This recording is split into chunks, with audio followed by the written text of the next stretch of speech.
Job police खात्यातून retire झाल्यानंतर त्याला 25 लाखाची रक्कम रिटायरमेंटनंतर भेटली.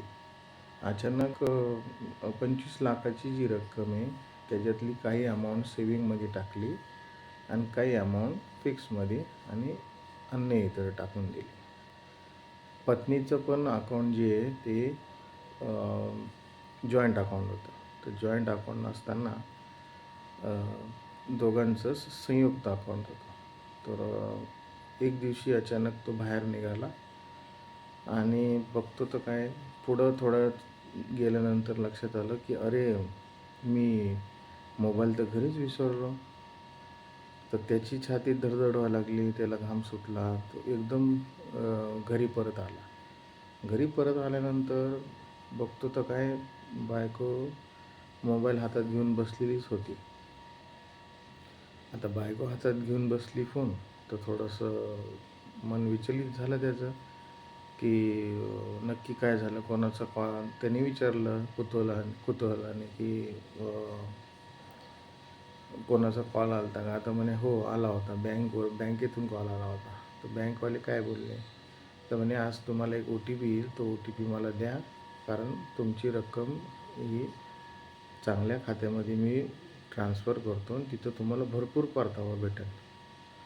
तर आता अजून त्याला टेन्शन आलं की अरे हिने तर OTP दिला असं, आता माझं सगळं जाईल. तर लगेच मोबाईल हातात येतो आणि चेक करतो की रक्कम आहे का नाही आहे. तर रक्कम असती, रक्कम पूर्ण त्याची असती तेवढी 25 लाख बरोबर तिथं असते.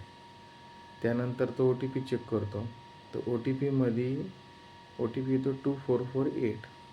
तर नवरा बायकोला विचारतो की अगं काय झालं, तू नक्की OTP कोणचा दिला?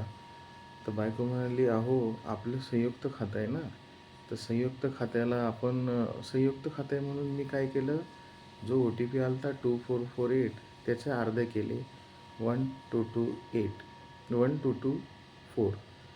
तर नवरा मजेत आणि खुशीत म्हणजे खुश झाला आणि थोडा हसला पण. वा म्हणे, खरंच आपली अर्धांगिनी आहे, बायको आहे. बायकोनी ह्या बाबतीत डोकं लावलं ते बरं झालं.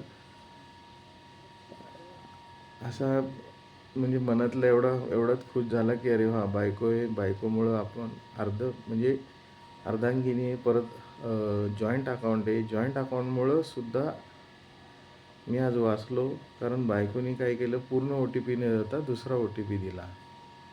तर थँक्यू सो मच. आवडला असेल तर लाईक करा, शेअर करा, सबस्क्राईब करा.